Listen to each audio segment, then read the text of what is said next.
നമ്മുടെ ഇന്നത്തെ യൂണിറ്റ് വരുന്നത് the writing skill some basic guidelines. നേരത്തെ പറഞ്ഞ പോലെ നമ്മൾ ഇംഗ്ലീഷിന്റെ സ്കിൽ ഡെവലപ്പ് ചെയ്തു അവസാനത്തെ 2 യൂണിറ്റ് റൈറ്റിംഗുമായി ബന്ധപ്പെട്ടതാണ്. അതിൽ മൂന്നാമത്തെ യൂണിറ്റ് റൈറ്റിംഗ് സ്കിൽ സാധാരണ നമ്മൾ എഴുതും. ലാസ്റ്റ് യൂണിറ്റ് ലെറ്റർ റൈറ്റിംഗ് എങ്ങനെയാണ് എന്നാണ് പറയുന്നത്.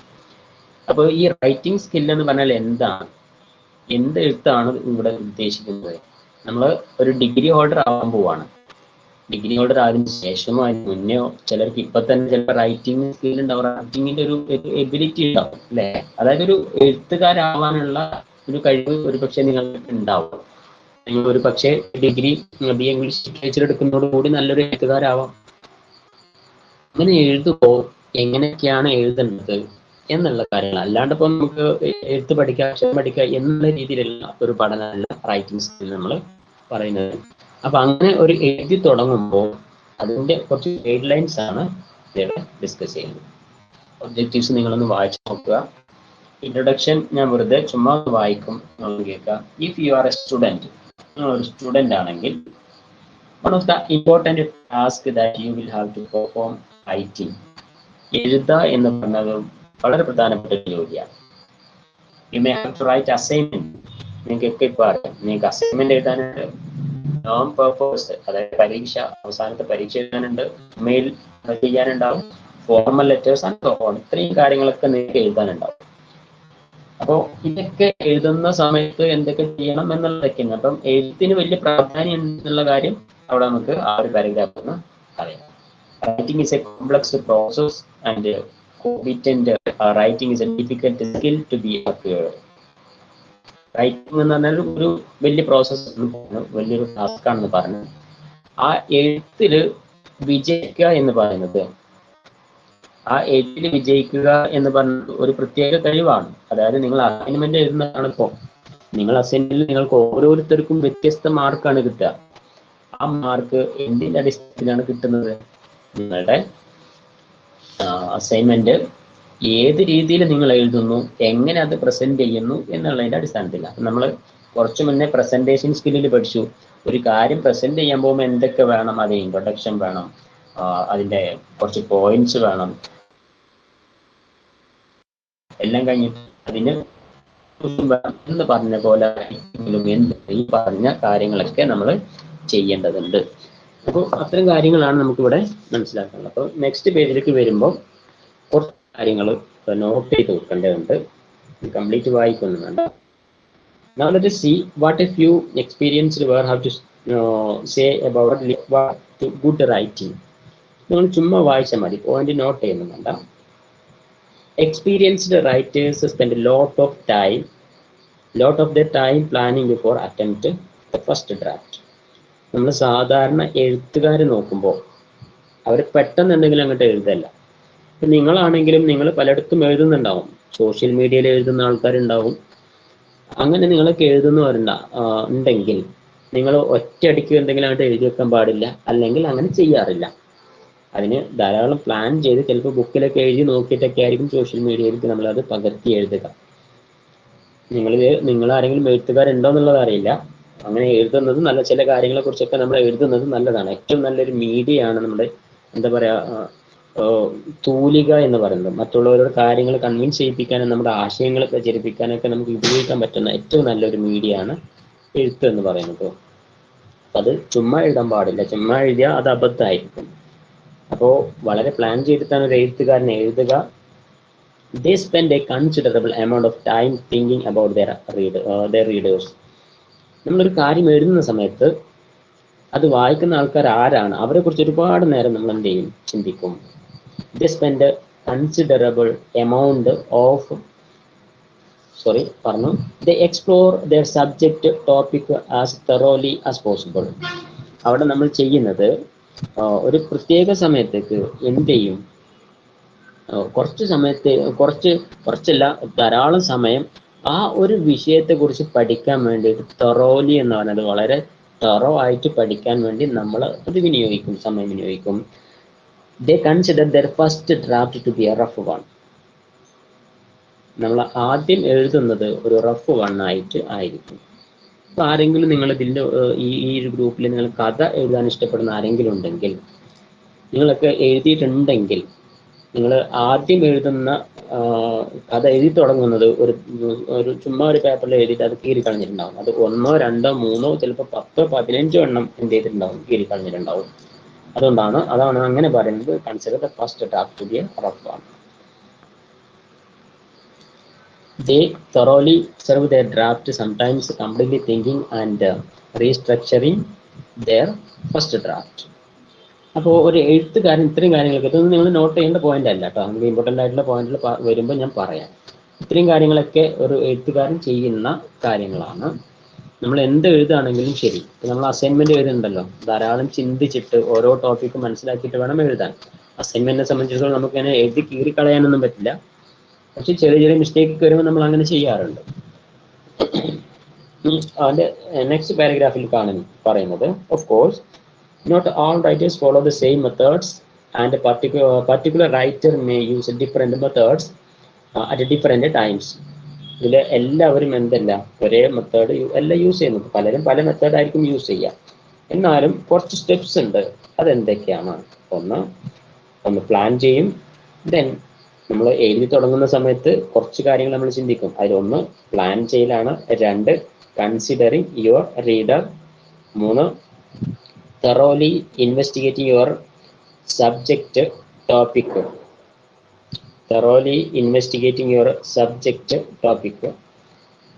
അതുപോലെ ഓർഗനൈസ് ചെയ്യും. Then writing a full draft, വെറുതെ ചുമ്മാ അത് കംപ്ലീറ്റ് ഒന്ന് എഴുതും. Then revising and refining which may often involve complete restructuring and reorganising. ഞാൻ നേരത്തെ പറഞ്ഞ പോലെ കഥ എഴുതിയാൽ, നമുക്കൊരു കഥ എഴുതി കഴിഞ്ഞാൽ, നിങ്ങളൊരു കഥ എഴുതുകയാണെങ്കിൽ അത് എഴുതി കഴിഞ്ഞിട്ട് നിങ്ങളൊന്ന് വായിച്ചു നോക്കിയാലാണ് കുറേ കാര്യങ്ങൾ നിങ്ങളതിന് മനസ്സിലാവുക. അത് ആ പറഞ്ഞ കാര്യം കുറച്ച് കഴിഞ്ഞിട്ട് എഴുതാം, അങ്ങനെയൊക്കെ തോന്നിയിട്ട് അതൊക്കെ ഒന്ന് റീസ്ട്രക്ചർ ചെയ്യും. ഇത്രയും കാര്യങ്ങൾ ഒരു എഴുത്തുകാരൻ ശ്രദ്ധിക്കും. ഇതൊക്കെ ഒരു കോമൺ ആയിട്ട് വരുന്ന കുറച്ച് കാര്യങ്ങൾ ജനറൽ ആയിട്ട് പറഞ്ഞെന്ന് മാത്രമേ ഉള്ളൂ. ഇതിലൊന്നും നിങ്ങൾക്ക് പ്രധാനപ്പെട്ട പോയിന്റ്സുകളൊന്നും ഇല്ല. നമുക്ക് അടുത്ത പേജിലേക്ക് പോവാം.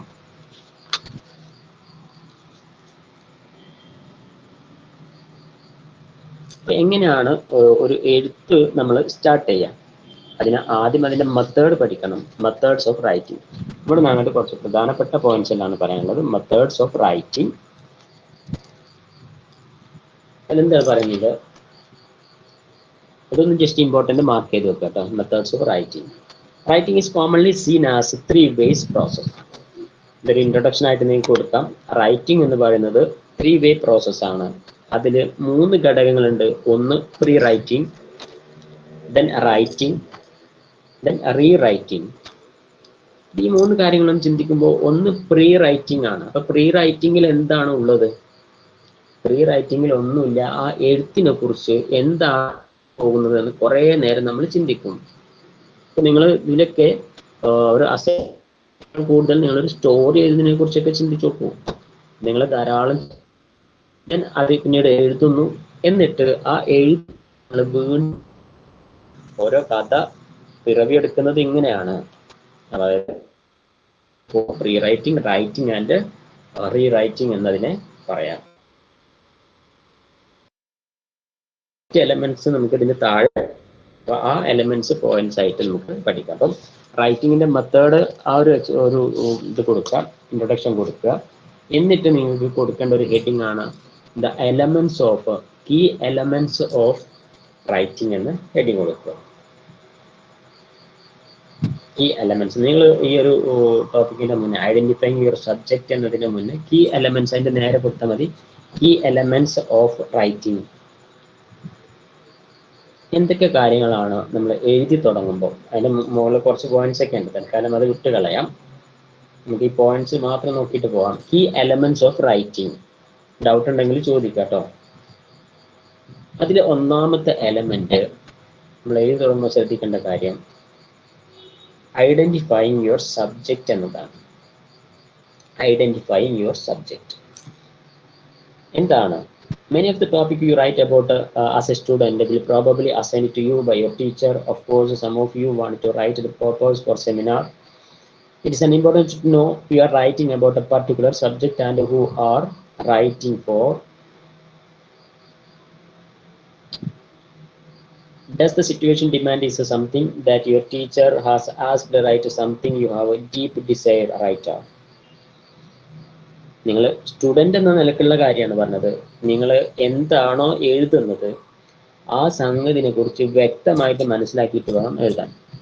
ഫോർ എക്സാമ്പിൾ, നിങ്ങൾക്ക് അസൈൻമെൻ്റ് ആണ് തന്നിട്ടുള്ളത്. നിങ്ങളൊരു എക്സാം പരീക്ഷയ്ക്ക് എഴുതുന്ന പോലെയല്ല അസൈൻമെൻ്റ് എഴുതാം, അല്ലേ? കാര്യങ്ങൾ നിങ്ങൾക്കറിയാം, കുറേ ഗൈഡ് ലൈൻസ് ഉണ്ട്. എക്സാമിനുള്ള ഗൈഡ് ലൈൻസ് വേറെയാണ്.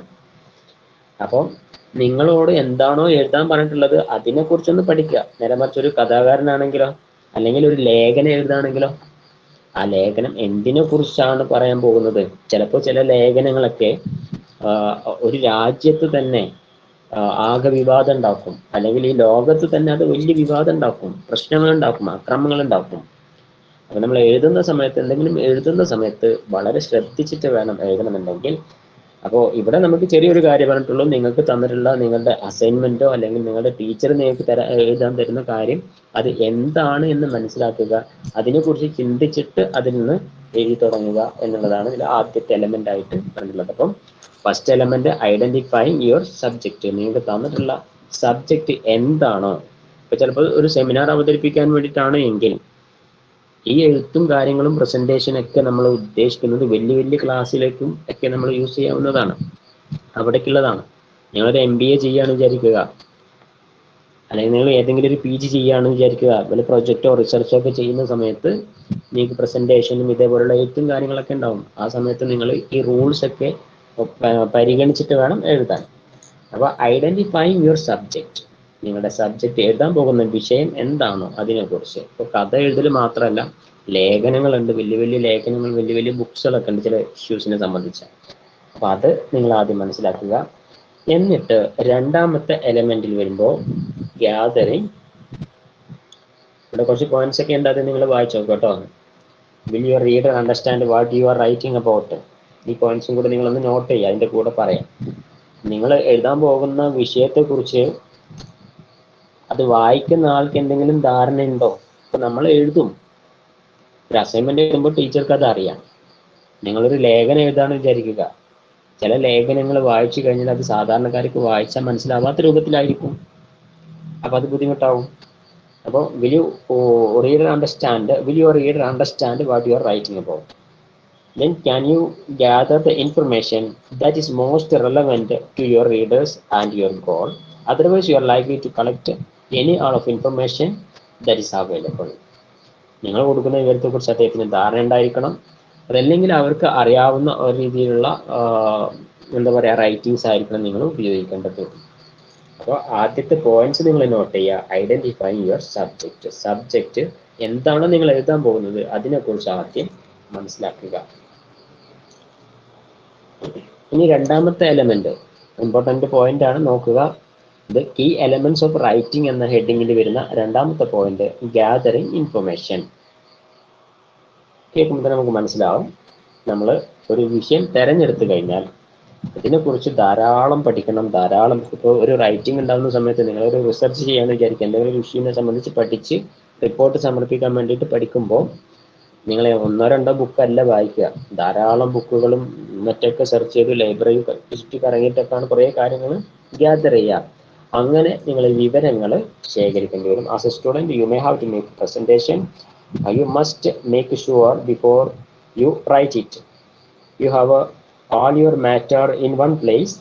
While researching, quickly through your material and use highlighters to indicate a material that you think you can use in your writing.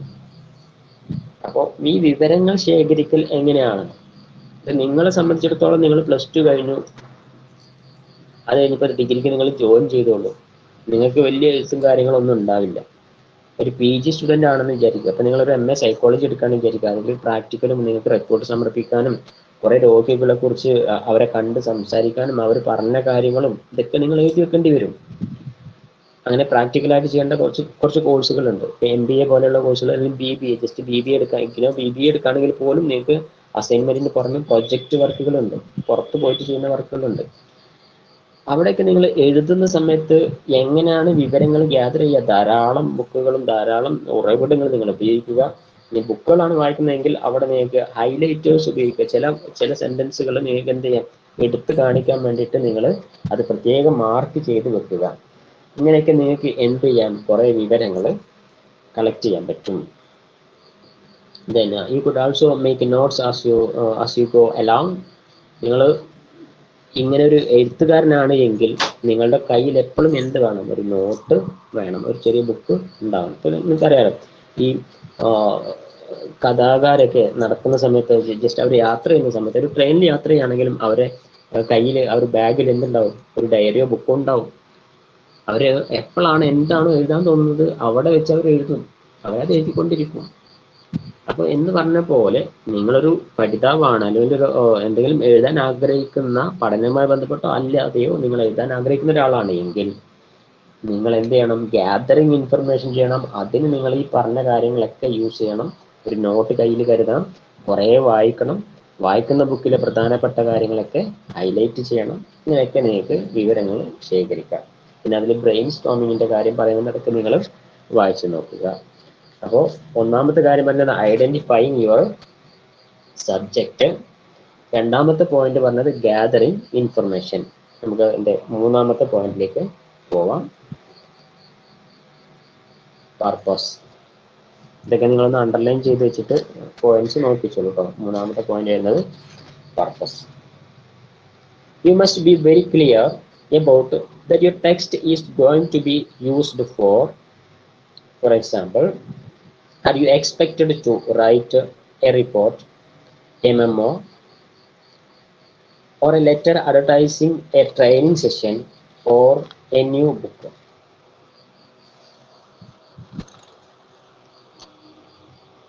അപ്പോൾ നിങ്ങൾ എന്താണോ എഴുതാൻ പോകുന്നത് അതിൻ്റെ ഉദ്ദേശത്തെക്കുറിച്ച് നിങ്ങൾ ആദ്യം മനസ്സിലാക്കണം. You must clear about what your text is going to be used.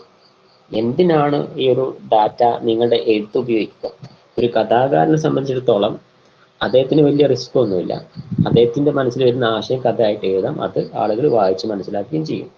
നേരെ മറിച്ച് മറ്റുള്ള കാര്യങ്ങൾ, നിങ്ങളൊരു പ്രൊജക്റ്റ് ചെയ്യുക, അസൈൻമെന്റ് ചെയ്യുക, റിസർച്ച് ചെയ്യുക, ഇങ്ങനെയൊക്കെയുള്ള സമയത്ത് നിങ്ങൾ ഒന്നുകൂടെ ശ്രദ്ധിക്കേണ്ടി വരും. കഥ എഴുതുന്ന സമയത്തും ശ്രദ്ധിക്കണം കേട്ടോ. ഇത് ആരാണ് വായിക്കുക? ചെറിയ കുട്ടികൾക്ക് വായിക്കാനുള്ളതാണ്, മുതിർന്നവർക്ക് വായിക്കാനുള്ളതാണ്. ഇതൊക്കെ പരിശോധിച്ചിട്ട് വേണം എഴുതാൻ. Having clearly stated the purpose is like having a destination when you take a trip. Once you have decided the destination, you can make arrangements on how to reach it. An explicit purpose statement will help you. കുറച്ച് points അവിടെ പറഞ്ഞിട്ടുണ്ട്. അതായത് നിങ്ങളൊരു സ്ഥലത്തേക്ക് യാത്ര ചെയ്യാൻ പോകുന്ന പോലെ തന്നെയാണ് ഈ എഴുത്തും. നിങ്ങൾ എങ്ങോട്ടാണോ യാത്ര ചെയ്യാൻ പോകുന്നത് ആ സ്ഥലത്തിനനുസരിച്ച് നിങ്ങൾ തയ്യാറാകും. ഇപ്പൊ ഈ ഒരു സമയത്ത് നിങ്ങൾ ഊട്ടിയിലേക്ക് പോകാൻ പോവാണെന്ന് വിചാരിക്കുക. അപ്പൊ നിങ്ങൾ അതിനായിട്ടുള്ള തയ്യാറെടുപ്പായിരിക്കുമല്ലോ എടുക്കുക. അതായത് തണുപ്പുള്ള സ്ഥലത്തേക്ക് പോകുമ്പോൾ ആ തണുപ്പിനെ പ്രതിരോധിക്കുന്ന കാര്യങ്ങൾ ചെയ്യണം എന്ന് പറഞ്ഞ പോലെ തന്നെയാണ് എഴുത്തിന്റെ കാര്യത്തിലും. അതിന്റെ പർപ്പസ് എന്താണോ ആ പർപ്പസ് അനുസരിച്ച് എന്ത് ചെയ്യണം, അതിന്റെ കാര്യങ്ങൾ അറേഞ്ച് ചെയ്യണം. ആ എഴുത്തിനെ നിങ്ങൾ മാനേജ് ചെയ്ത് കൊണ്ടുവരണം. അതാണ് ഞാൻ നേരത്തെ പറയുന്നത്. ചിലത് അതിന്റെ ഓഡിയൻസ് അല്ലെങ്കിൽ അത് വായിക്കുന്ന ആൾക്കാർ കുട്ടികളായിരിക്കാം. അങ്ങനെ ആകുമ്പോൾ ആ എഴുത്ത് അവർക്ക് വേണ്ടിയിട്ടുള്ള തയ്യാറെടുപ്പായിരിക്കണം. ചെറിയ കുട്ടികൾ വായിക്കുന്ന ഒരു പുസ്തകത്തില് വലിയ കാര്യങ്ങൾ എഴുതാൻ പാടില്ല, കുട്ടികൾ അറിയാൻ പാടില്ലാത്ത, അല്ലെങ്കിൽ കുട്ടികളുമായിട്ട് സംവദിക്കാൻ പാടില്ലാത്ത ചില കാര്യങ്ങൾ ഉണ്ടാവാം. അതൊന്നും പാടില്ല. അതുകൊണ്ട് എഴുതുന്ന സമയത്ത് അതിന്റെ പർപ്പസ് നോക്കണം. അപ്പൊ നമ്മൾ മൂന്നാമത്തെ പോയിന്റും പറഞ്ഞു. ഒന്നാമത്തെ പോയിന്റ് ഐഡന്റിഫൈങ് സബ്ജക്റ്റ്, രണ്ട് ഗ്യാദറിങ് ഇൻഫർമേഷൻ, മൂന്നാമത്തത് പർപ്പസ്, എന്ത് ലക്ഷ്യമാണ്, നമ്മുടെ ഡെസ്റ്റിനേഷൻ ആണ് അത് മെയിൻ ആയിട്ടും നോക്കേണ്ടത്. അത് നോക്കുക. പറയുന്ന കാര്യം ക്ലിയർ ആണോ? നാലാമത്തെ പോയിന്റിലേക്ക് നമുക്ക് പോവാം. Knowing your reader. നിങ്ങൾ എന്തെങ്കിലും എഴുതുന്ന സമയത്ത് മനസ്സിലാക്കേണ്ട ഒരു കീ എലമെന്റ് ആണ് നോവിങ് യുവർ റീഡർ. നിങ്ങൾ എഴുതുന്നത്, വായിക്കുന്നത് ആരാണ് എന്ന് മനസ്സിലാക്കുക. Once you know your subject, topic, type of communication you want it to make, the next most important question ask yourself, നിങ്ങൾ തന്നെ ചോദിച്ചു നോക്കുക, is who reader is. ആരാണിത് വായിക്കുക? The answer to this question will affect how what you write. ആരാണിത് വായിക്കുന്നത് എന്നതിൻ്റെ അടിസ്ഥാനത്തിലാണ് നിങ്ങൾ എഴുതേണ്ടത്. നിങ്ങളുടെ എക്സാം എഴുതുന്ന സമയത്ത് നിങ്ങളുടെ ആൻസർ ഷീറ്റ് വായിക്കുന്നത് ആരാണ് എന്ന് നിങ്ങൾക്കറിയില്ല. ഒരു അസൈൻമെന്റ് പ്രൊജക്റ്റും എഴുതുന്ന സമയത്ത് അത് വായിക്കുന്നത് ആരാണെന്ന് എക്സാം എഴുതുന്ന സമയത്തും ഏകദേശം ആരാണ് അത് വായിക്കുന്നത് നിങ്ങൾക്ക് അറിയാം. അസൈൻമെന്റ് എഴുതുന്ന സമയത്തും അത് ആരാണ് വായിക്കാനെന്ന് നിങ്ങൾക്ക് അറിയാം അല്ലേ? അത് ടീച്ചേഴ്സാണ് നോക്കുക, അത് യൂണിവേഴ്സിറ്റി അധികാരികളാണ് നോക്കുക എന്നുള്ള ബോധം നിങ്ങൾക്ക് ഉള്ളത് കൊണ്ടാണ് അത് എഴുതുമ്പോഴും വരയ്ക്കുമ്പോഴും പേജിന്റെ കാര്യത്തിലും കെട്ടുന്ന കാര്യത്തിലും ശ്രദ്ധിക്കണമെന്ന് പറയാനുള്ള കാരണം. അപ്പോൾ അത് വായിക്കാനുള്ളത് ആർക്കാണ്? അത് എഴുതുന്ന അത് കയ്യിൽ കിട്ടുന്ന നിങ്ങളുടെ പ്രൊജക്റ്റ് അസൈൻമെന്റ് ആണ് എങ്കിൽ അത് യൂണിവേഴ്സിറ്റി അധികാരികൾക്കാണ്, അവർ വായിക്കാനുള്ളതാണ് എന്നുള്ള ഓർമ്മയിൽ വേണം നിങ്ങൾ എന്ത് ചെയ്യാൻ, അത് ചെയ്യാൻ. എന്ന് പറഞ്ഞ പോലെ തന്നെ മറ്റുള്ള എഴുത്തുകളാണെങ്കിലും ശരി, കഥയാണെങ്കിലും ശരി, കവിതയാണെങ്കിലും ശരി, അത് ഏത് കാറ്റഗറിയിലേക്ക് പോകുന്നു, ആരുടെ കയ്യിലെത്തും എന്ന് നിങ്ങൾ ആദ്യം മനസ്സിലാക്കുക. അതിനനുസരിച്ചിട്ട് വേണം നിങ്ങൾ എഴുതാൻ. You also need to think about what the reader already knows and what she needs to know. നിങ്ങൾ എന്തെങ്കിലും എഴുതി തുടങ്ങുന്ന സമയത്ത് ചില ആൾക്കാർക്ക് ഫേസ്ബുക്ക് പോസ്റ്റോ അല്ലെങ്കിൽ ഇൻസ്റ്റാഗ്രാം പോസ്റ്റൊക്കെ നമുക്ക് വായിച്ചു കഴിഞ്ഞാൽ എന്താ അയാൾ പറഞ്ഞതെന്ന് നമുക്ക് മനസ്സിലാവില്ല. അങ്ങനെ ഒരു അവസ്ഥ ഇല്ലാതിരിക്കാൻ വേണ്ടി നിങ്ങൾ എന്തെങ്കിലും എഴുതുമ്പോൾ അത് ഇന്ന ആൾക്കാണ് എഴുതുന്നത്, ഇന്ന വിഭാഗത്തിനാണ് കൊടുക്കുന്നത് എങ്കിൽ അവരുടെ നോളജ് നിങ്ങൾ മനസ്സിലാക്കണം. അതിനനുസരിച്ചുള്ള കാര്യങ്ങളായിരിക്കണം ആ റൈറ്റിങ്ങിൽ ഉണ്ടാവേണ്ടത്. ഇപ്പോൾ നിങ്ങൾ ചില സാഹിത്യകാരന്മാരൊക്കെ എസ്പെഷ്യലി നമ്മൾ വളരെയധികം റെസ്പെക്ട് ചെയ്യുന്ന മരണപ്പെട്ടു പോയ സുകുമാർ അഴീക്കോട്, അദ്ദേഹത്തിൻ്റെ പ്രസംഗം എന്താ പറയാ, നമ്മൾ സാധാരണ ഒരു ലാഘവത്തോടെ ചെന്ന് ഇരുന്ന് കഴിഞ്ഞാൽ മനസ്സിലാവില്ല. നേരെ മറിച്ച് അത്രയും ശ്രദ്ധയോടുകൂടി അയാളുടെ പ്രസംഗം ഇഷ്ടപ്പെടുന്ന കുറച്ച് ആൾക്കാർ, ഒരു വിഭാഗമുണ്ട്. അവര് അദ്ദേഹത്തിന്റെ പ്രസംഗം വളരെയധികം ആസ്വദിച്ച് കേട്ടിരിക്കും. അപ്പം ആ വിഭാഗം അവിടെ വന്നിട്ടില്ല എന്നുണ്ടെങ്കിൽ സുകുമാർ അഴീക്കോടിന്റെ ആ പ്രസംഗം അവിടെ സക്സസ് ആവൂല. അപ്പം അങ്ങനെ ഒരു കാറ്റഗറി ഉണ്ട് ചിലരുടെ പ്രസംഗങ്ങളും ചിലരുടെ കവിതകളും. ചില കവിതകൾ കേൾക്കുമ്പോൾ നമുക്ക് ഒന്നും മനസ്സിലാവൂല. ചില കവിത എന്താ പറയാ, വളരെ വ്യക്തമായ രീതിയിലുള്ള ലാംഗ്വേജ് യൂസ് ചെയ്തിട്ട് പറയും. അപ്പൊ അങ്ങനെ അവർക്ക് ഓൾറെഡി ഉള്ള വിവരം എന്താണോ അതനുസരിച്ച് വേണം നമ്മൾ എഴുതാൻ. അല്ലെങ്കിൽ ആ ഒരു ഗ്രൂപ്പിനെ നമ്മൾ ആദ്യം കാണണം. അപ്പം നോ യുവർ റീഡർ എന്നുള്ളത് വളരെ പ്രധാനപ്പെട്ട ഒരു പോയിന്റ് ആയിട്ട് നമുക്കതിൽ കാണാം.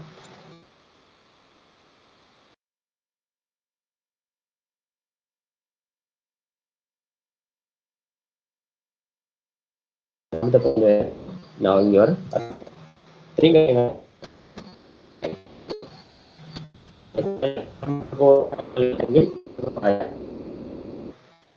ഇതില് ജസ്റ്റ് പോയിന്റ്സ് ഒക്കെ ഒന്ന് നോട്ട് ചെയ്തിട്ട് ഒന്ന് കൂട്ടി ചെയ്താൽ മതി.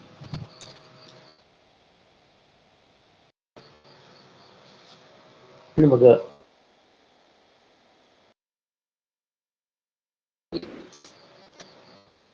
ഇങ്ങനെയാണ് നമ്മൾ എഴുതി തുടങ്ങുക.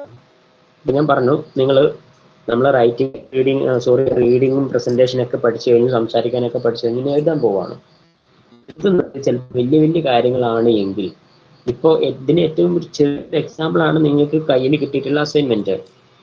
ആ അസൈൻമെന്റ് എങ്ങനെ എഴുതണമെന്ന് നിങ്ങൾ ഡൗട്ട് ചോദിച്ചിട്ടുണ്ട്, എത്രയോ തവണ അതിനെക്കുറിച്ച് പറഞ്ഞു തന്നിട്ടുണ്ട്. എന്നിട്ട് നിങ്ങൾക്ക് അതിന്റെ സംശയം ബാക്കിയാണ്. അതെന്തുകൊണ്ടാണ്? അതിന്റെ പ്രാധാന്യം അത് അങ്ങനെ ആയതുകൊണ്ടാണ്. ഇനി പ്രാധാന്യമുള്ള എഴുത്തുകളൊക്കെ നിങ്ങൾക്ക് വരും. പഠനവുമായി ബന്ധപ്പെട്ട് നിങ്ങൾ ആശ്ചര്യം പോകും, ഇതിനേക്കാൾ പ്രധാനപ്പെട്ട കാര്യങ്ങൾക്ക് എഴുതേണ്ടി വരും. അതുകൊണ്ട് തന്നെ അവിടെ നമ്മൾ മനസ്സിലാക്കാൻ എഴുതുന്ന സമയത്ത് എങ്ങനെ എഴുതണം എന്ന കാര്യം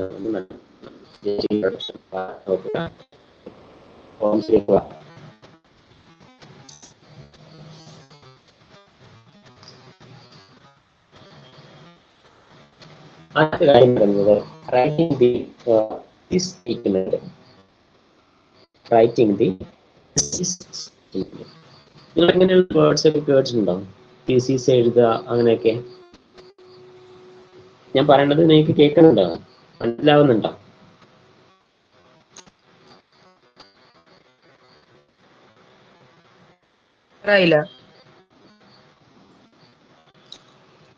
ഞാൻ പറഞ്ഞ കേൾക്കാൻ പറഞ്ഞ കാര്യങ്ങൾ മനസ്സിലാവുണ്ടല്ലോ?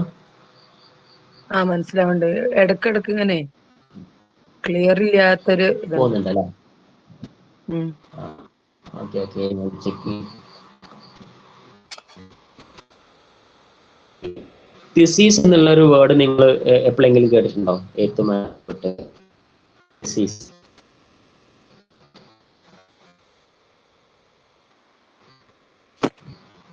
എന്താണ് സർ? തിസീസ് സ്ക്രീനിൽ കാണുന്ന തിസീസ് സ്റ്റേറ്റ്മെന്റ് എന്ന് നിങ്ങൾ എവിടെയെങ്കിലും ഉണ്ടാവും?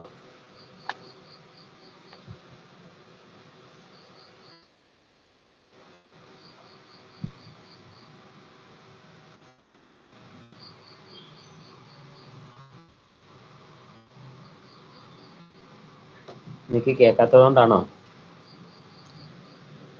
കേൾക്കാൻ ബുദ്ധിമുട്ടുണ്ടെങ്കിൽ ഞാൻ ജസ്റ്റ് സ്ഥലം ഇല്ല. സൗണ്ടിന് പ്രശ്നമുണ്ടോ? ഇപ്പൊ ക്ലിയർ ആയി. ഓക്കെ ഓക്കെ, ഞാൻ ജസ്റ്റ് ചേഞ്ച് ചെയ്തോട്ടെ. Okay. ഈ തീസീസ് ആണ് ഞാൻ ചോദിച്ചത്. തീസീസ് എന്നുള്ള കേട്ടിട്ടില്ല സർ. ഇല്ല. വലിയ ഇതൊക്കെ എഴുതുന്ന സമയത്ത് വലിയ മീൻസ് നിങ്ങൾ ചെറിയ അസൈൻമെന്റ് ഒക്കെ എഴുതുന്നുണ്ട്. അത് കഴിഞ്ഞ് നിങ്ങൾ റിസർച്ചുമായിട്ട് ബന്ധപ്പെട്ട് എഴുതുമ്പോൾ നിങ്ങൾ അവിടെ കേൾക്കും തീസീസ് എഴുതി കൊണ്ടുവരാൻ പറയും. തീസീസ് എഴുതാന്ന് പറഞ്ഞാൽ നമുക്ക് എന്തെങ്കിലും ഒരു വിഷയം, ഒരു വലിയ ടോപ്പിക്കിനെ കുറിച്ച് എഴുതാൻ, അതിനെക്കുറിച്ചുള്ള ഡ്രാഫ്റ്റ് ആയിട്ടുള്ള ഒരു ഐഡിയ കൊടുക്കാൻ വളരെ ചുരുക്കി എഴുതി കൊണ്ടുപോകുന്ന ഒരു സാധനത്തിനാണ് അങ്ങനെ പറയാം. തിസീസ് സ്റ്റേറ്റ്മെന്റ് എന്ന് പറഞ്ഞാൽ നമ്മൾ പറയാൻ ഉദ്ദേശിക്കുന്നതാണോ അതിനെ കുറിച്ച് ആദ്യം തന്നെ കുറച്ച് കാര്യങ്ങൾ എഴുതി വെക്കുക. തിസീസ് എന്ന് പറയാം. അപ്പൊ നമ്മളൊരു ഒരു വിഷയം, ഒരു കാര്യം, നിങ്ങൾ ഒരു ലേഖനം, സൗണ്ട് ക്ലിയർ ഇല്ല എന്നൊരു മെസ്സേജ് വന്നിട്ടുണ്ട്. ഇപ്പൊ ക്ലിയർ ആയിട്ടുണ്ടാവുമെന്ന് വിചാരിക്കുന്നു. പ്രശ്നം ഉണ്ടെങ്കിൽ മൈക്ക് ഓൺ ചെയ്തിട്ട് പറയാം. ഞാൻ ജസ്റ്റ് ചേഞ്ച് ചെയ്തിട്ടുണ്ട്. അപ്പോൾ തിസീസ് ഒന്ന് that the point you have identified the topic you wish to write about. Now find out a useful format thesis statement. നിങ്ങൾ എന്തെങ്കിലും ഒരു വിഷയത്തെക്കുറിച്ച് വെച്ചാൽ ആ വിഷയത്തെക്കുറിച്ച് ആദ്യം മനസ്സിലാക്കുക. എന്നിട്ടൊരു this is a what is a thesis statement and how does this statement. എന്നിട്ട് അതിന്റെ ആൻസർ അവിടെ പറഞ്ഞിട്ടുണ്ട്. thesis statement, the main point or controlling idea of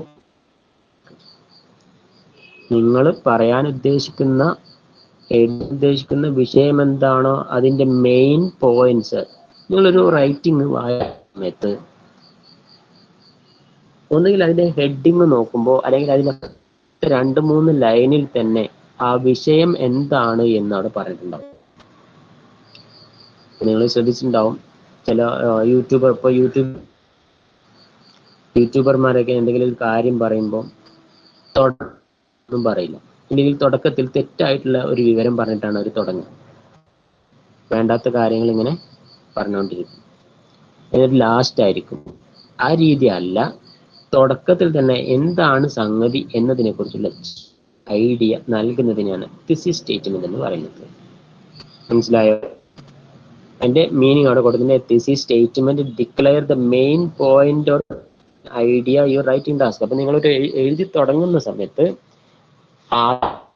ചെയ്യണം, ആ വിഷയം ഇന്നതാണ് എന്ന് അവിടെ കോട്ട് ചെയ്ത് പറയണം. അതിനാണ് തിസിസ് സ്റ്റേറ്റ്മെന്റ് എന്ന് നമുക്കിപ്പോൾ തൽക്കാലം ചുരുക്കി അങ്ങനെ പറയാം. അപ്പോൾ ജസ്റ്റ് നിങ്ങൾ എഴുതി തുടങ്ങുന്ന സമയത്ത് തിസിസ് സ്റ്റേറ്റ്മെന്റ് അവിടുത്തെ ഒരു എസ്എ മാപ്പ് എന്ന് പറഞ്ഞിട്ടുണ്ട്. അത് നിങ്ങൾ രണ്ടാമത്തെ പോയിന്റ് വരുന്നത് റൈറ്റിംഗ് എ പാരഗ്രാഫ്. വിഷയത്തെക്കുറിച്ച് എഴുതുന്ന സമയത്ത് ഇപ്പൊ നിങ്ങളൊക്കെ അസൈൻമെന്റ് എഴുതുന്നുണ്ടാവും. അസൈൻമെന്റ് നോക്കിയാൽ അറിയാം, ഒരു പേജിൽ അങ്ങനെ നിരത്തി വെച്ചിട്ടുണ്ടാവും. അങ്ങനെ നിരത്തി എഴുതി വെക്കരുത്. എഴുതുന്ന സമയത്ത് പാരഗ്രാഫ് തിരിച്ച് എഴുതണം. എന്തിനാണ് ഈ പാരഗ്രാഫ്? നിങ്ങളുടെ ഇഗ്നോന്റെ ബുക്ക്, ഏത് ബുക്ക് എടുത്ത് നോക്കൂ, ഓരോ ചെറിയ ചെറിയ പാരഗ്രാഫ് ആക്കിയിട്ട് എങ്ങനെ കാണാം. എന്തിനാണ്? ഒന്നിച്ച് നിരത്തിയാണ്ട് എഴുതി വെച്ച് കഴിഞ്ഞാൽ നമുക്ക് വായിക്കാനുള്ളൊരു ഒന്നാമത് വായിക്കാനുള്ളൊരു ഇൻട്രസ്റ്റ് തോന്നൂല. രണ്ടാമത് ഓരോ പാരഗ്രാഫിൽ ചില വിഷയങ്ങൾ എടുത്ത് പറഞ്ഞിട്ടും പോയിന്റ്സ് ആക്കിയിട്ടൊക്കെ ആയിരിക്കും കാണുക. അപ്പൊ എങ്ങനെയാണ് ഈ പാരഗ്രാഫ് തിരിക്കുന്നത്? അത് എനിക്ക് അടുത്ത പേജ്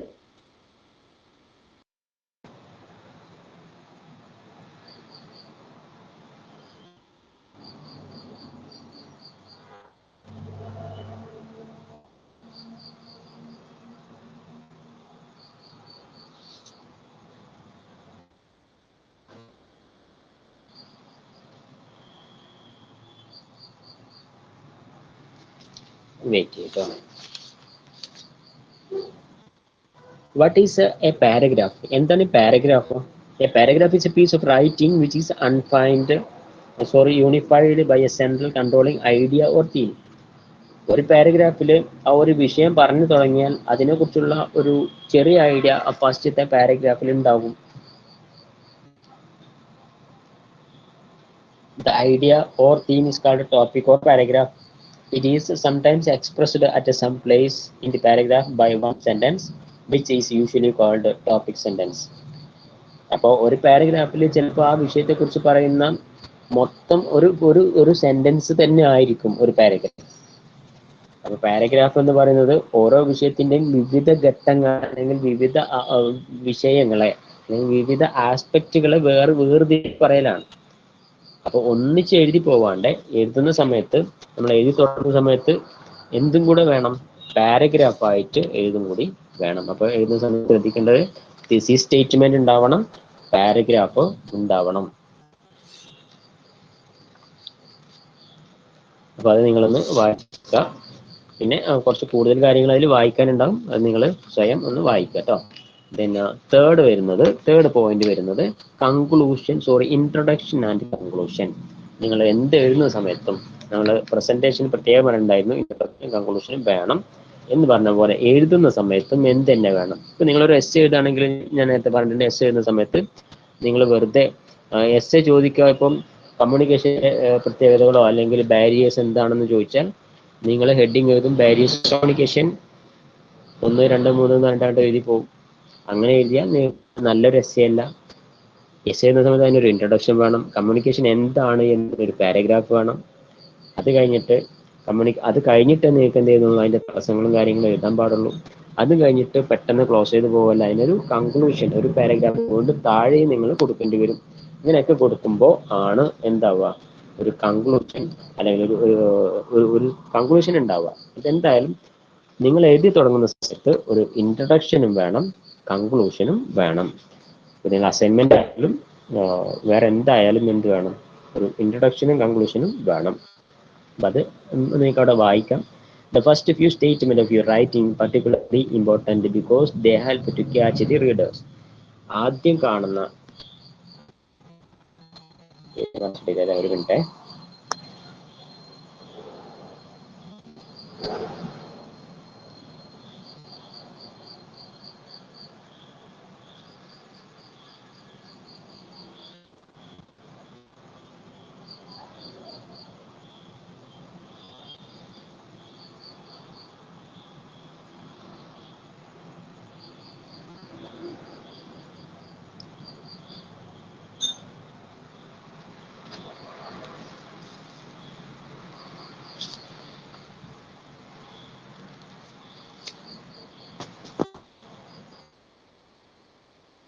കൺക്ലൂഷൻ വേണം എന്ന് ഞാൻ നേരത്തെ പറഞ്ഞു. വായിക്കുന്ന സമയത്ത് ആ വായിക്കുന്ന വ്യക്തിക്ക് ആ ആശയത്തെക്കുറിച്ച് എന്താണ് എഴുതിയതിനെ കുറിച്ചിട്ടുള്ള ഒരു ഐഡിയ കിട്ടണമെങ്കിൽ അതിന്റെ ഇൻട്രൊഡക്ഷൻ കാണണം. അതില് യു കുഡ് ബിഗിൻ വിത്ത് എന്ന് പറഞ്ഞിട്ട് കുറച്ച് പോയിന്റ്സ് അവിടെ തന്നിട്ടുണ്ട്. എങ്ങനെയാണ് നമ്മൾ അങ്ങനെ തുടങ്ങുക? Statement problem or A popular misconception, എന്താണ് എന്നത് അവിടെ കാണിക്കുക. An arresting statistics of shocking statement, പെട്ടെന്ന് ക്യാഷ് ചെയ്യാൻ വേണ്ടിയിട്ടുള്ള എന്തെങ്കിലും ഒരു പ്രത്യേക സ്റ്റേറ്റ്മെന്റ് അവിടെ കൊടുക്കുക. ഒരു ക്വസ്റ്റ്യൻ വെച്ചിട്ട് തുടങ്ങുക, അല്ലെങ്കിൽ കൊട്ടേഷൻ, അല്ലെങ്കിൽ ഒരു സ്റ്റോറി, ജോക്ക്, അനക്ഡേറ്റ്, ഇത് എന്തെങ്കിലും വെച്ചിട്ട് എന്ത് ചെയ്യാൻ ഒരു ഇൻട്രൊഡക്ഷൻ സ്റ്റാർട്ട് ചെയ്യാം.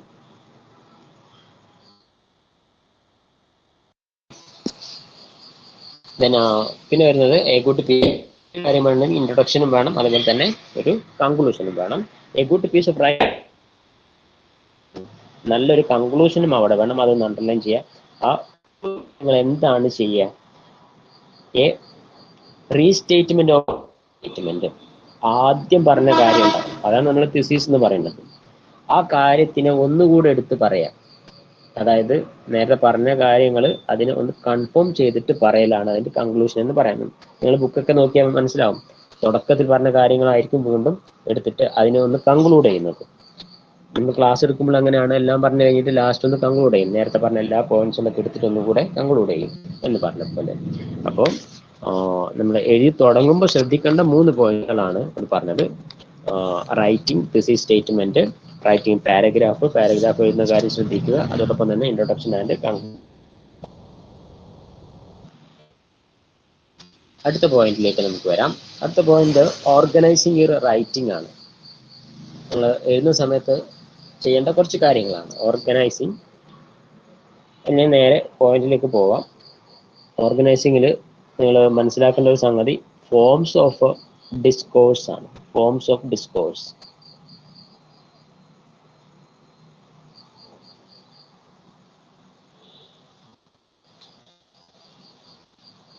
അണ്ടർലൈൻ ചെയ്ത് വെക്കുക. ഓർഗനൈസിങ് യുവർ റൈറ്റിംഗിൽ അതിന്റെ ഇൻട്രൊഡക്ഷൻ വായിക്കുക, എന്നിട്ട് അതിൽ വരുന്ന കാര്യങ്ങൾ ഫോംസ് ഓഫ് ഡിസ്കോഴ്സ്. എന്താണ് ഡിസ്കോഴ്സ്? ഡിസ്കോഴ്സ് എന്ന് പറഞ്ഞാൽ നമ്മളൊരു കാര്യത്തിനെ എങ്ങനെ അവതരിപ്പിക്കുന്നു, എങ്ങനെ പ്രതിപാദിക്കുന്നു എന്ന് നമുക്കതിനെ പറയാം. Generally exposition, narration, description and argumentation are considered the basic forms of discourse. അപ്പം നമ്മളൊരു എഴുത്ത് എന്ന് പറഞ്ഞാൽ ആരോടോ എന്തോ പറയലാണെന്ന് നമുക്കറിയാം അല്ലെ? ആ അവതരിപ്പിക്കുന്നത് അത് ഏത് രീതിയിലാണ് നമ്മൾ അവതരിപ്പിക്കുന്നത്? നമ്മൾ ഒരാളോട് കാര്യം പറയുകയാണെങ്കിൽ ചിലപ്പോൾ നമുക്ക് അതൊരു ഉപദേശമാവാം, ചിലപ്പോൾ നമുക്ക് അത് ഒരു സാധനമാകാം, ചിലപ്പോൾ നമുക്കതൊരു ചീത്ത പറയലാവാം, ഇങ്ങനെയൊക്കെ വരാലോ. അല്ലെങ്കിൽ ഒരു എതിര് പറയലാവാം. അങ്ങനെ അതേപോലെ തന്നെ എഴുത്തിലും വരുന്നു. ഈ ഒരു തന്നെയാണ് ഇതിലും വരുന്നത്. എഴുത്തിന്റെ കാര്യത്തിൽ എക്സ്പോസിഷൻ ഉണ്ട്, നരേഷൻ ഉണ്ട്, ഡിസ്ക്രിപ്ഷൻ ഉണ്ട്, ആൻഡ് ആർഗ്യുമെന്റേഷൻ ഉണ്ട്. എന്താ എഴുത്ത്? ഇതിലേതെങ്കിലും ഒന്നിലായിരിക്കും. ആദ്യത്തെ നോക്കാം, എക്സ്പോസിറ്ററി ഡിസ്കോഴ്സ്. ഇതിന് നിങ്ങൾ ഇതിന്റെ മലയാളം എഴുതാൻ അതിൽ ശരിക്കൊരു ചെറിയൊരു വിവരണം കൊടുത്ത് നിങ്ങൾ എഴുതുന്ന കാര്യങ്ങളെ എക്സ്പോസിറ്ററി ഡിസ്കോഴ്സ് എന്നാണ് പറയുന്നത്. എക്സ്പോസിറ്ററി, വിവരിക്കുക. എന്തെങ്കിലും ഒരു കാര്യത്തെ നിങ്ങൾ വിവരിക്കുകയാണ്. ഒരു കഥ എഴുതുന്നതിനെ നമുക്ക് ഇതിൽ ഉൾപ്പെടുത്താൻ പറ്റില്ല. ഒരു വിവരണം കൊടുക്കുകയാണ്. ഒരു ട്രാവലോഗ് എഴുതാണ്, നിങ്ങളൊരു യാത്ര ചെയ്തതിനെ കുറിച്ചിട്ട് ഒരു വിവരണം കൊടുക്കുകയാണ്. അതൊക്കെ നമുക്ക് ഒരു എക്സ്പോസിറ്ററി റൈറ്റിംഗ് ആണെന്ന് പറയാം. അപ്പോൾ ഈ ഒരു ഡിസ്കോഴ്സ് എന്താണ്? എക്സ്പോസിറ്ററി ആണ്. അതെന്താണ്? Expository writing is probably most common form of writing. Central to expository writing is a grouping, classification, definition, illustration, giving instruction and directions, advice, then process and systems. ഇങ്ങനെയുള്ള കാര്യങ്ങളൊക്കെ നമ്മൾ വിശദീകരിച്ച് എഴുതേണ്ടി വരും. അങ്ങനെ എഴുതുന്നതിനെ നമ്മൾ ജസ്റ്റ് എക്സ്പോസിറ്ററി. അപ്പൊ നമുക്ക് കയ്യിൽ കിട്ടുന്ന ഏതും എന്ത് ലേഖനങ്ങളാണെങ്കിലും അത് ഏത് വിഭാഗത്തിൽ പെടുന്നു എന്ന് നമുക്ക് മനസ്സിലാക്കാൻ പറ്റും. അപ്പൊ നമ്മൾ എഴുത്തിനെ കുറിച്ച് പഠിക്കുമ്പോൾ നമ്മൾ ആ എഴുത്തിന്റെ രീതികൾ ഇങ്ങനെയൊക്കെ ഉണ്ട് എന്ന് മനസ്സിലാക്കുക. അപ്പോൾ എക്സ്പോസിറ്ററി ഡിസ്കോഴ്സ് ആണ് എന്തിനെങ്കിലും കുറിച്ചിട്ട് ഒന്ന് വിവരിക്കുന്ന കാര്യത്തിനെ നമുക്ക് എക്സ്പോസിറ്ററി എന്ന്. രണ്ടാമത്തെ പോയിന്റ് വരുന്നത് നറേറ്റീവ് ഡിസ്കോഴ്സ് ആണ്. നറേറ്റീവ് എന്ന് പറയാൻ നമുക്കറിയാം അല്ലെ? നറേറ്റ് എന്നൊക്കെ നമ്മൾ പറയാറുണ്ട്. നറേറ്റ് എന്ന് പറഞ്ഞാൽ എന്തെങ്കിലും ഒരു സംഗതിയെ കുറിച്ച്. ഇതിന്റെ മലയാളം നോക്കുമ്പോൾ നറേറ്റീവ് എന്ന് ശരിക്കും ആഖ്യാനം എന്ന് കൊടുക്കാം. അതായത് എന്തെങ്കിലുമൊക്കെ ഒന്ന് വായിച്ചിട്ട് അതിന് നമ്മൾ ആഖ്യാനം ചെയ്യുക എന്ന് പറഞ്ഞാൽ അതിനൊന്ന് നന്നായി വികസിപ്പിച്ച് എഴുതുന്ന രീതിയാണ് നറേറ്റീവ് ഡിസ്കോഴ്സ് എന്ന് പറയുന്നത്. അതുകൊണ്ട് തന്നെ ആ ഫസ്റ്റ് പാരഗ്രാഫിനെ നിങ്ങൾ അതിന് മാർക്ക് ചെയ്തിട്ട് പഠിക്കണം. Depends chiefly temporal order, that is upon the action of chronological order. The chronological order involves the sequencing of events and actions from beginning to end. A skilled narrator is able to add detailed way so that a reader interest to climax at some point of the narration in range of storytelling as novels, short stories, to anecdote used illustration, explanation or support. അപ്പോൾ എന്തെങ്കിലും ഒരു കാര്യത്തെ നമ്മൾ വളരെ ഒരു story ഒക്കെ ആണെന്നുണ്ടെങ്കിൽ അതൊന്നും പെട്ടെന്ന് നിർദ്ദേശം നൽകുന്ന പോലെ പറയുന്ന കാര്യങ്ങളൊന്നുമല്ല. അതിനെ വിവരിച്ചിട്ടാണ് നമ്മൾ എഴുതുക എന്ന് പറഞ്ഞ് ഒരു കാര്യത്തെ നമ്മൾ ഒരുപാട് വിശദീകരിച്ച് എഴുതുന്നതിനെ നറേറ്റീവ് ഡിസ്ക്ലോഷർ എന്ന് പറയാം. അപ്പം നിങ്ങളെ കയ്യിൽ കിട്ടുന്ന ചില ബുക്കുകൾ നറേറ്റീവ് ഡിസ്ക്ലോഷറിൽ വരുന്ന കാര്യങ്ങളും ഉണ്ടാവാം. അതിന് കുറച്ച് അതൊക്കെ നിങ്ങൾ തന്നെ ഒന്ന് വായിച്ചു നോക്കട്ടോ.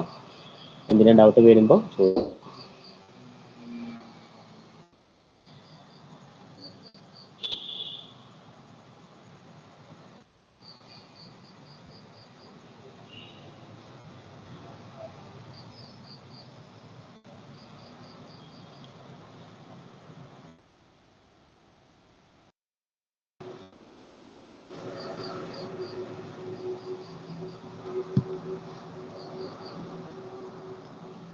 മൂന്നാം നില എന്ത് വരുന്നത് ഡിസ്ക്രിപ്റ്റീവ് ഡിസ്കോഴ്സ് ആണ്. എന്താണ് ഇത് നിങ്ങൾ കേട്ടിട്ടുണ്ടാകും. ഡിസ്ക്രിപ്റ്റീവ്, ആൻസർ ഡിസ്ക്രിപ്റ്റീവ്, അതുപോലെ തന്നെ ഒബ്ജക്റ്റീവ് ടൈപ്പ്. ഇപ്പൊ നമ്മൾ സ്റ്റഡീസിന്റെ ക്വസ്റ്റ്യൻ പേപ്പർ നിങ്ങൾക്ക് വരിക ഒബ്ജക്റ്റീവ് ടൈപ്പ് ക്വസ്റ്റ്യൻ പേപ്പറാണ്. അപ്പോൾ എന്ന് പറഞ്ഞാൽ നീട്ടി വലിച്ച് പറയാനൊന്നും ഇല്ലാത്ത കാര്യമാണ്. ജസ്റ്റ് ക്ലിക്ക് ചെയ്താൽ മാത്രം മതി, ടിക്ക് ചെയ്യാവും. അതിന്റെ നേരെ വിപരീതമാണ് ഡിസ്ക്രിപ്റ്റീവ്, വിവരിച്ചെഴുതുക, വിവരിക്കുക അല്ലെങ്കിൽ വർണ്ണിക്കുക എന്നൊക്കെ നമുക്ക് ഇതിന് പറയാം. ഡിസ്ക്രിപ്റ്റീവ് ഡിസ്കോഴ്സ് നേരത്തെ നമ്മൾ പറഞ്ഞത് വല്ലാണ്ട് വിവരിക്കലാണ്, വല്ലാണ്ട് വിശദീകരിക്കുക എന്നുള്ള രീതിയിൽ നമ്മൾ പറയും. ഇതല്ല, ജസ്റ്റ് ഒരു റൈറ്റിംഗ് ആയിട്ട് എഴുതേണ്ടി വരും അങ്ങനെയുള്ളതിന്. അപ്പോൾ ഇതിനെ ഡിസ്ക്രിപ്ഷൻ ആൾസോ ഇൻവോൾവ്സ് നറേഷൻ, നമുക്കതിനെ നറേഷനിലും പെടുത്താം. But also different kind. It is a kind of picture making indicating what someone, something or some place etc. look like. All description involves spatial dimensions. ഒരു കണക്കിന് ഇതിനെ നമുക്ക് നറേഷൻ എന്ന് പറയാമെങ്കിലും അത്രത്തോളം എന്തല്ല നറേറ്റീവ് ആണ് എന്ന് നമുക്ക് ഇതിനെ പറയാൻ പറ്റില്ല. any description would involve one of two possibilities. Either description would proceed from a particular general or from the general to particular. നിങ്ങൾ അതിന്റെ എക്സാമ്പിളും കാര്യങ്ങളും ജസ്റ്റ് ഒന്ന് വായിച്ചു നോക്കട്ടെ. പിന്നെ ഇവിടെ ഒരു കൊട്ടേഷൻ, ഒരു പാരഗ്രാഫ് തന്നിട്ടുണ്ട്. ജസ്റ്റ് ഒരു അക്കൗണ്ടിൽ ഒരു പാരഗ്രാഫാണ്. നിങ്ങളൊന്ന് വായിച്ചു നോക്കുക. ഇത് ഒരു കണക്കിന് നമുക്ക് ഇതിനെ രണ്ടിലും ഉൾപ്പെടുത്താൻ പറ്റുന്ന ഒരു രീതിയിലുള്ള റൈറ്റിംഗ് ആണ്. വിവരിച്ച് എഴുതുക, വിവരിക്കൽ എന്ന് നിങ്ങൾ അതിന് മലയാളം കാണിക്കുക.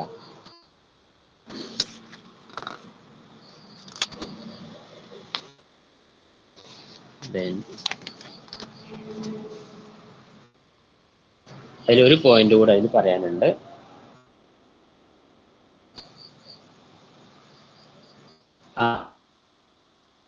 ആർഗ്യുമെന്റേറ്റീവ് ഡിസ്കോഷൻ. ആർഗ്യുമെന്റ് എന്ന് കേട്ടാൽ നിങ്ങൾക്ക് മനസ്സിലാവും എന്താണ്. ആർഗ്യുമെന്റേഷൻ തന്നെ വാദിക്കലാണ് അല്ലെങ്കിൽ എതിര് പറയലാണ്. അപ്പൊ നിങ്ങൾ ഇതിനൊരു മലയാളം വേർഡ് ഞാൻ ആർഗ്യുമെന്റേറ്റീവ് എഴുത്തിന് ഡിസ്കോഷറിന് നമ്മൾ എന്തെങ്കിലും ഒരു ബുക്ക് വായിച്ചിട്ട് അതിനെ നമ്മൾ നിരൂപണം നടത്തുക എന്ന് പറയാം. നിരൂപണം നടത്തുക, എതിരായിട്ട് അനുകൂലമായിട്ടൊക്കെ സംസാരിക്കുക, അങ്ങനെ എഴുതുന്നതിനെയാണ് എന്താ പറയുക ആർഗ്യുമെന്റേറ്റീവ് എന്ന് പറയാം. In argumentative discourse writer argues a case or express an opinion, ഒന്നുകിൽ അഭിപ്രായം പറയും by looking at a problem from both sides. രണ്ട് ഭാഗത്തു നിന്നിട്ടും എന്ത് പറയും, അതിന്റെ അഭിപ്രായം പറയും. ഇപ്പോൾ ഒരു നോവൽ ഇറങ്ങി വിചാരിക്കുക, അതിന് നമുക്ക് എതിരായിട്ട് അതിൽ പറഞ്ഞ കാര്യങ്ങൾ ശരിയായില്ല, അങ്ങനെയാണ് ഇങ്ങനെയാണെന്നൊക്കെ പറഞ്ഞിട്ട് നമുക്ക് എഴുതാൻ പറ്റും. അങ്ങനെ അതിനെ നമ്മൾ നിരൂപണം എന്നൊക്കെ പറയാം മലയാളത്തിൽ. അങ്ങനെ എഴുതുന്ന എന്തിനേയും കുറിച്ചുള്ള അഭിപ്രായം പറയുന്ന ആ റൈറ്റിങ്ങിനെ നമുക്ക് എന്തെന്ന് പറയാം, ആർഗ്യുമെന്റേറ്റീവ് ഡിസ്കോഴ്സ് എന്ന് പറയാം. അപ്പോൾ എഴുതുന്നതിനുള്ള കുറച്ച് മെത്തേഡ്സ് ആണ് ഈ പറഞ്ഞ കുറച്ച് ഡിസ്കോഴ്സുകൾ. ഇതിന്റെ ലാസ്റ്റ് ടോപ്പിലേക്ക് നമുക്ക് പോവാം.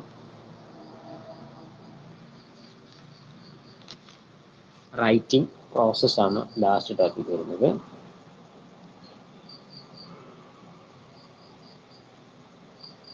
The writing process. വളരെ സിമ്പിൾ ആയിട്ടുള്ള കാര്യമാണ്. ഞാൻ പോയിന്റ്സ് മാത്രം പറഞ്ഞിട്ട് അവസാനിപ്പിക്കാം. The writing process.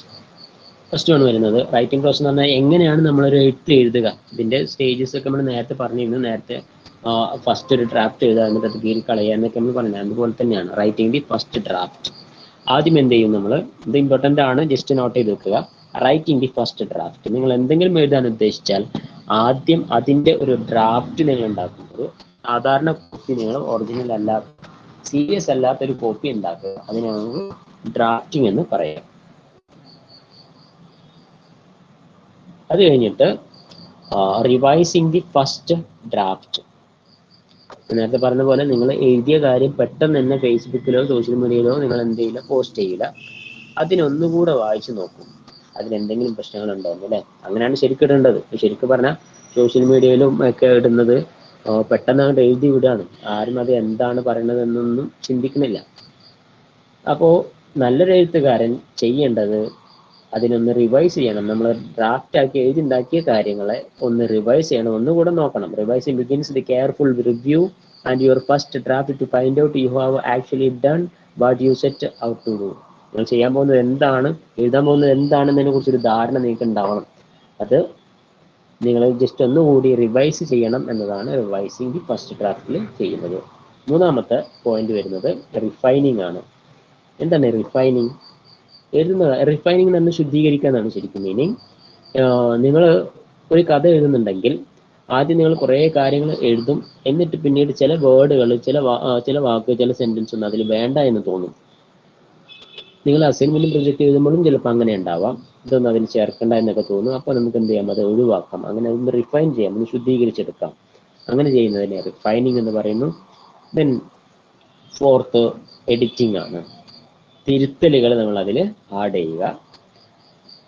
നമുക്കറിയാലോ, അതിന് എക്സ്പ്ലെയിൻ ചെയ്യേണ്ട ആവശ്യമില്ല. അപ്പോൾ അതുമായി ബന്ധപ്പെട്ട കുറച്ച് സബ് പോയിന്റ്സ് ഉണ്ട്, അത് നിങ്ങൾ ജസ്റ്റ് ഒന്ന് വായിച്ചു നോക്കുക.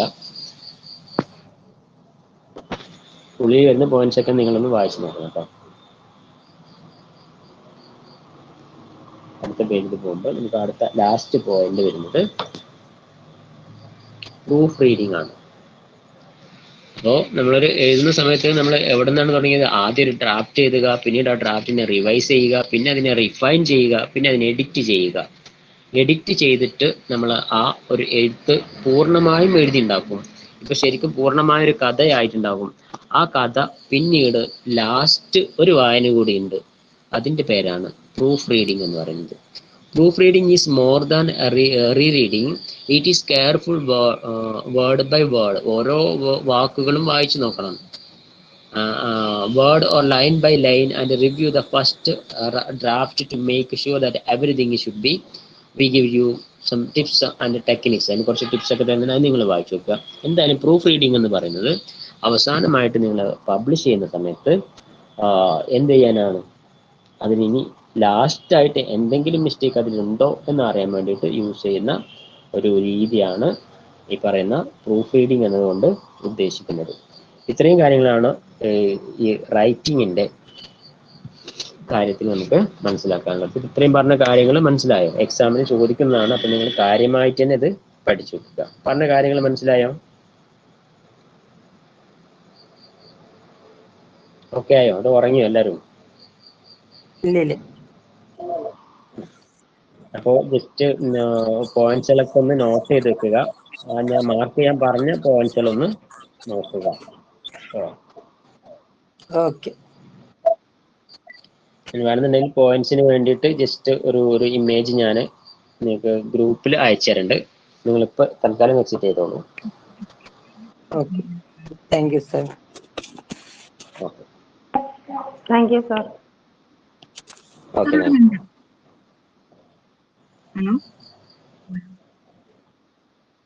ഹലോ, എന്തെങ്കിലും പറയാനുണ്ടോ? ഡിസ്ക്രിപ്റ്റീവ് ഡിസ്കോഴ്സ് ഒന്നുകൂടെ പറയൂ. എന്റെ കയ്യിൽ ബുക്കില്ല. ഡിസ്ക്രിപ്റ്റീവ് ഡിസ്കോഴ്സ് ഒന്നുമില്ല, അത് വിവരിക്കലാണ്. നമ്മൾ ആദ്യം പറഞ്ഞത് നോക്കുമ്പോഴാണ് അത് മനസ്സിലാവുക. അതായത് എക്സ്പോസിറ്ററി എന്താണ്, നമ്മൾ ഒരു കാര്യത്തെ കുറിച്ചിട്ട് ശരിക്കും വിവരിക്കൽ തന്നെയാണ്. നറേറ്റീവ് അതിന് ഒന്നും കൂടെ നന്നായിട്ട് വിവരിക്കലാണ്. എന്നാൽ അതിൻ്റെ രണ്ടിൻ്റെയും മധ്യത്തിൽ വരുന്ന രൂപത്തിലുള്ള ഒരു വിവരിക്കൽ, വർണ്ണിക്കൽ ആണ് ഡിസ്ക്രിപ്റ്റീവ് ഡിസ്കോഴ്സ് എന്ന് പറയുന്നത്. ആദ്യം പറഞ്ഞത് നന്നായിട്ട് വിവരിക്കലാണ്. നറേറ്റീവ് എന്ന് പറയുമ്പം വിവരിക്കുക എന്നതിൻ്റെ അപ്പുറത്ത് ആഖ്യാനം എന്ന് പറയും. ആഖ്യാനം എന്ന് നമ്മൾ മലയാളത്തിൽ പറയാറുണ്ടല്ലോ. മറ്റേത് അതിനോട് അടുത്ത് നിൽക്കുന്ന ഒരു സംഗതി ആയതുകൊണ്ട് അത് അങ്ങോട്ടും ഇങ്ങോട്ടും സംശയം വരാം. അത് ആ ഒരു മീനിങ്ങിൽ തന്നെ പറഞ്ഞിട്ടുണ്ട്. അതായിട്ടും നറേഷനായിട്ടും കണക്കാക്കാം എന്ന്.